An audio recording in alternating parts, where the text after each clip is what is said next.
ओम शांति। 6 अगस्त 2025 की प्रातः मुरली में बाबा ने कहा, मीठे बच्चे, जितना समय मिले एकांत में जाकर याद की यात्रा करो। जब तुम मंजिल पर पहुंच जाएंगे तब यह यात्रा पूरी हो जाएगी। मीठे बच्चे, जितना समय मिले एकांत में जाकर याद की यात्रा करो। जब तुम मंजिल पर पहुंच जाएंगे तब यह यात्रा पूरी हो जाएगी। प्रश्न है, संगम पर बाप अपने बच्चों में ऐसा कौन सा गुण भर देते हैं जो आधा कल्प तक चलता रहता है? उत्तर है, बाप कहते हैं, जैसे मैं अति स्वीट हूँ ऐसे बच्चों को भी स्वीट बना देता हूँ। देवताएं बहुत स्वीट हैं। तुम बच्चे अभी स्वीट बनने का पुरुषार्थ कर रहे हो। जो बहुतों का कल्याण करते हैं, जिनमें कोई शैतानी ख्यालात नहीं हैं, वही स्वीट हैं। उन्हें ही उच्च पद प्राप्त होता है, उनकी ही फिर पूजा होती है। ओम शांति। बाप बैठ समझाते हैं, इस शरीर का मालिक है आत्मा। यह पहले समझना चाहिए, क्योंकि अभी बच्चों को ज्ञान मिला है। पहले पहले तो समझना है हम आत्मा हैं। शरीर से आत्मा काम लेती है, पाठ बजाती है। ऐसे ऐसे ख्यालात और कोई मनुष्य को आते नहीं, क्योंकि देह अभिमान में है। यहाँ इस ख्याल में बिठाया जाता है, मैं आत्मा हूँ, यह मेरा शरीर है। मैं आत्मा परमपिता परमात्मा की संतान हूँ। यह याद ही घड़ी घड़ी भूल जाती है। यह पहले पूरी याद करनी चाहिए। यात्रा पर जब जाते हैं तो कहते हैं, चलते रहो। तुमको भी याद की यात्रा पर चलते रहना है, यानी याद करना है। याद नहीं करते, गोया यात्रा पर नहीं चलते। देह अभिमान आता है, देह अभिमान में कुछ न कुछ विकर्म बन जाता है। ऐसे भी नहीं, मनुष्य सदैव विकर्म करते हैं, फिर भी कमाई तो बंद हो जाती है ना। इसलिए जितना हो सके याद की यात्रा में ढीला नहीं पड़ना चाहिए। एकांत में बैठ अपने साथ विचार सागर मंथन कर पॉइंट्स निकालनी होती है। कितना समय बाबा की याद में रहते हैं, मीठी चीज़ की याद पड़ती है ना। बच्चों को समझाया है, इस समय सभी मनुष्य मात्र एक दो को नुकसान ही पहुंचाते हैं। सिर्फ टीचर की महिमा बाबा करते हैं। उनमें कोई कोई टीचर खराब होते हैं, नहीं तो टीचर माना टीच करने वाला, मैनर सिखलाने वाला। जो रिलीजियस माइंडेड अच्छे स्वभाव के होते हैं, उनकी चलन भी अच्छी होती है। बाप अगर शराब आदि पीते हैं तो बच्चों को भी वह संग लग जाता है। इसको कहेंगे खराब संग, क्योंकि रावण राज्य है ना। राम राज्य था जरूर, परंतु वह कैसे था, कैसे स्थापन हुआ, यह वंडरफुल मीठी बातें बहुत बच्चे ही जानते हैं। स्वीटेस्ट कहा जाता है ना। बाप की याद में रहकर ही तुम पवित्र बन और पवित्र बनाते हो। बाप नई सृष्टि में नहीं आते हैं। सृष्टि में मनुष्य, जानवर, खेती बाड़ी आदि सब होता है। मनुष्य के लिए सब कुछ चाहिए ना। शास्त्रों में प्रलय का वृत्तांत भी रॉन्ग है। प्रलय होती ही नहीं, यह सृष्टि का चक्र फिरता ही रहता है। बच्चों को आदि से अंत तक ख्याल में रखना है। मनुष्यों को तो अनेक प्रकार के चित्र याद आते हैं, मेले मला खड़े याद आते हैं। वह सभी हैं हद के, तुम्हारी है बेहद की याद, बेहद की खुशी, बेहद का धन, बेहद का बाप है ना। हद के बाप से सब बेहद का, हद के बाप से सब हद का मिलता है। बेहद के बाप से बेहद का सुख मिलता है। सुख होता ही है धन से। धन तो वहाँ अपार है, सब कुछ सतो प्रधान है वहाँ। तुम्हारी बुद्धि में है हम सतो प्रधान थे, फिर बनना है, यह भी तुम अभी जानते हो। तुम्हारे में भी नंबरवार है। स्वीट, स्वीटर, स्वीटेस्ट है ना। बाबा से भी स्वीट होने वाले हैं, वही उच्च पद पाएंगे। स्वीटेस्ट वह हैं जो बहुतों का कल्याण करते हैं। बाप भी स्वीटेस्ट है ना, तब तो सब उनको याद करते हैं। कोई शहद या चीनी को भी स्वीटेस्ट नहीं कहा जाता, वह मनुष्य की चलन पर कहा जाता है। कहते हैं ना, यह स्वीट चाइल्ड, मीठा बच्चा है। सतयुग में कोई भी शैतानी बात नहीं होती। इतना उच्च पद जो पाते हैं, जरूर वह यहाँ पुरुषार्थ किया है। तुम अभी नई दुनिया को जानते हो। तुम्हारे लिए तो जैसे कल नई दुनिया सुखधाम होगी। मनुष्यों को पता ही नहीं शांति कब थी। कहते हैं विश्व में शांति हो। तुम बच्चे जानते हो विश्व में शांति थी तो जरूर अभी फिर से स्थापन हो रही है। अब यह सभी को समझाएं कैसे ऐसी ऐसी पॉइंट्स निकालनी चाहिए जिसकी बहुत चाहना है मनुष्यों को विश्व में शांति हो। इसके लिए रड़ी मारते रहते हैं, क्योंकि अशांति बहुत है। यह लक्ष्मी नारायण का चित्र सामने देना है। इनका जब राज्य था तो विश्व में शांति थी। इनको ही हेवनली डिटी वर्ल्ड कहा जाता है। वहाँ विश्व में शांति थी। आज से 5000 वर्ष पहले की बातें और कोई नहीं जानते, यह है मुख्य बात। सब आत्माएं मिलकर कहती है विश्व में शांति कैसे हो। सभी आत्माएं पुकारती हैं तुम यहाँ विश्व में शांति स्थापन करने का पुरुषार्थ कर रहे हो। जो विश्व में शांति चाहते हैं उन्हें तुम सुनाओ कि विश्व में ही शांति थी जब भारत में ही शांति थी। जब भारत स्वर्ग था तो शांति थी, अब नर्क है। नर्क कलयुग में अशांति है। क्यों? क्योंकि धर्म अनेक है, माया का पाप है, भक्ति का भी पाप है। दिन प्रतिदिन वृद्धि होती जाती है। मनुष्य भी मेले मला खड़े आदि पर जाते हैं, समझते हैं जरूर कुछ सच होगा। अभी तुम समझते हो उनसे कोई पावन नहीं बन सकते हैं। पावन बनने का रास्ता मनुष्य कोई बता ना सके। पतित पावन एक ही बाप है, दुनिया एक ही है, सिर्फ नई और पुरानी कहा जाता है। नई दुनिया में नया भारत, नई दिल्ली कहते हैं, नई होनी है जिसमें फिर नया राज्य होगा। यह पुरानी दुनिया में पुराना राज्य है। पुरानी और नई दुनिया किसको कहा जाता है यह भी तुम जानते हो। भक्ति का कितना बड़ा प्रस्ताव है, इसको कहा जाता है अज्ञान। ज्ञान सागर एक बाप है। बाप तुमको ऐसे नहीं कहते कि राम राम कहो व कुछ करो, नहीं। बच्चों को समझाया जाता है वर्ल्ड की हिस्ट्री ज्योग्राफी कैसे रिपीट होती है। यह एजुकेशन तुम पढ़ रहे हो, इसका नाम है ही रूहानी एजुकेशन, स्पिरिचुअल नॉलेज। इनका अर्थ भी कोई नहीं जानते। ज्ञान सागर तो एक ही बाप को कहा जाता है, वह है स्पिरिचुअल नॉलेजफुल फादर। बाप रूहों से बात करते हैं, तुम बच्चे समझते हो रूहानी बाप हमको पढ़ाते हैं, यह है स्पिरिचुअल नॉलेज। रूहानी नॉलेज को ही स्पिरिचुअल नॉलेज कहा जाता है। तुम बच्चे जानते हो परम पिता परमात्मा बिंदी है, वह हमको पढ़ाते हैं, हम आत्माएं पढ़ रही हैं, यह भूलना नहीं चाहिए। हम आत्मा को जो नॉलेज मिलती है फिर हम दूसरी आत्माओं को देते हैं। यह याद तब ठहरेगी जब अपने को आत्मा समझ बाप की याद में रहेंगे। याद में बहुत कच्चे हैं, झट देही अभिमान आ जाता है। देही अभिमानी बनने की प्रैक्टिस करनी है। हम आत्मा इनको सौदा देते हैं, हम आत्मा व्यापार करते हैं।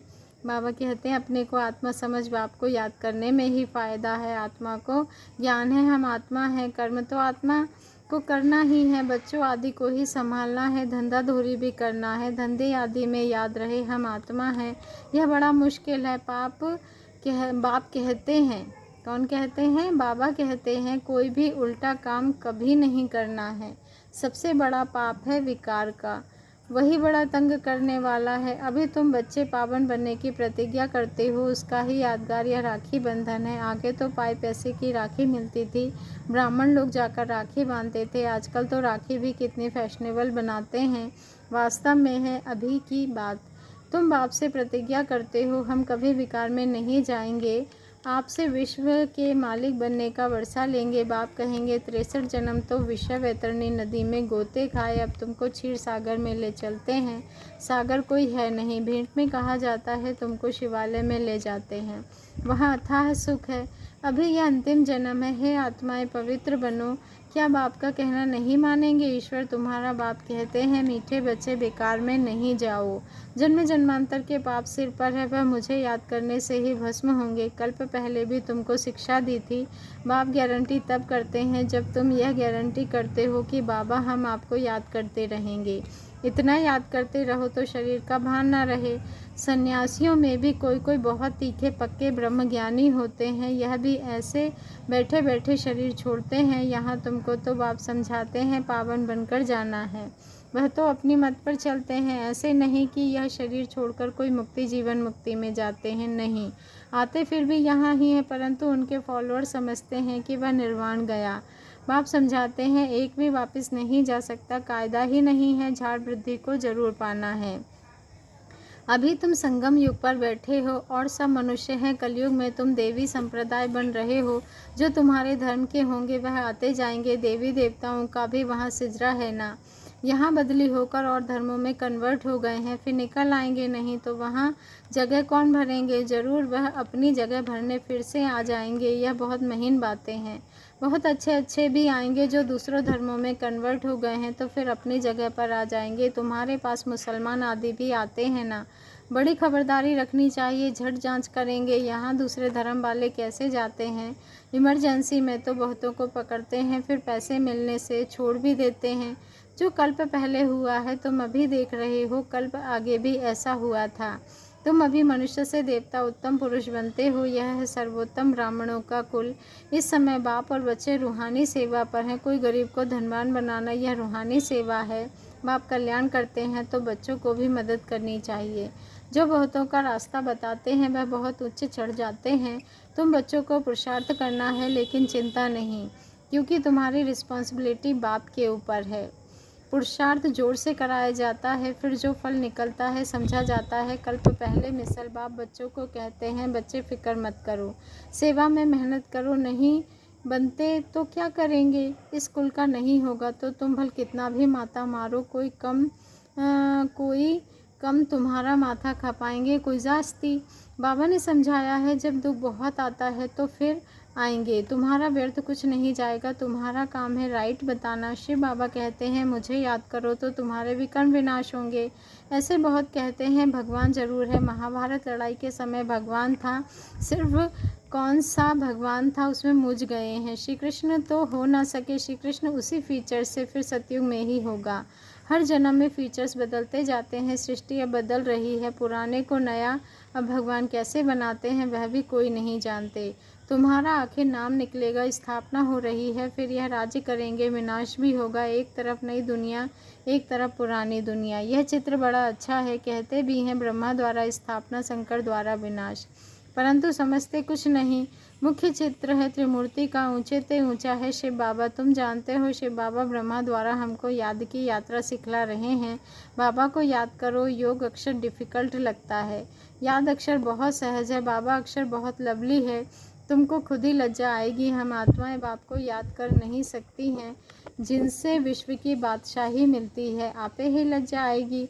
बाप ही कहेंगे, तुम तो बेसमझ हो, बाप को याद नहीं कर सकते हो तो वर्षा कैसे पाएंगे, विकर्म विनाश कैसे होंगे।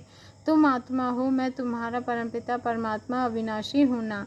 तुम चाहते हो हम पावन बन सुखधाम में जाएं, तो श्रीमत पर चलो। तुम बाप को याद करो तो विकर्म विनाश होंगे, याद नहीं करेंगे तो विकर्म कैसे विनाश होंगे। अच्छा, मीठे मीठे सिकीलधे बच्चों प्रति माता पिता बाप दादा का याद प्यार और गुड मॉर्निंग।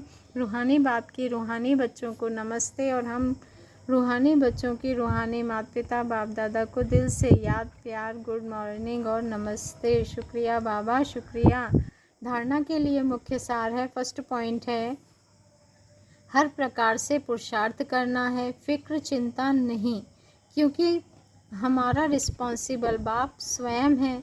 हमारा कुछ भी व्यर्थ नहीं जा सकता। सेकंड पॉइंट है, बाप समान बहुत बहुत स्वीट बनना है, अनेकों का कल्याण करना है, इस अंतिम जन्म में पवित्र जरूर बनना है। धंधा आदि करते अभ्यास करना है कि मैं आत्मा हूँ। आज का वरदान है, प्रवृत्ति के विस्तार में रहते फरिश्तेपन का साक्षात्कार कराने वाले साक्षात्कार मूर्त भव। प्रवृत्ति के विस्तार में रहते फरिश्तेपन का साक्षात्कार कराने वाले साक्षात्कार मूर्त भव। आज का स्वमान है, मैं साक्षात्कार मूर्त आत्मा हूँ। प्रवृत्ति का विस्तार होते हुए भी विस्तार को समेटने और उपराम रहने का अभ्यास करो। अभी अभी स्थूल कार्य कर रहे हैं, अभी अभी अशरीरी हो गए। यह अभ्यास फरिश्तेपन का साक्षात्कार कराएगा। ऊंची स्थिति में रहने से छोटी छोटी बातें व्यक्त भाव की अनुभव होगी। ऊंचा जाने से नीचापन आपे ही छूट जाएगा। मेहनत से बच जाएंगे, समय भी बचेगा, सेवा भी फास्ट होगी। बुद्धि इतनी विशाल हो जाएगी जो एक समय पर कई कार्य कर सकती है। स्लोगन है, खुशी को कायम रखने के लिए आत्मा रूपी दीपक में ज्ञान का घृत रोज डालते रहो। बच्चे, खुशी को कायम रखने के लिए आत्मा रूपी दीपक में ज्ञान का घृत रोज डालते रहो। आज का व्यक्त इशारा है, सहज योगी बनना है तो परमात्मा प्यार के अनुभवी बनो।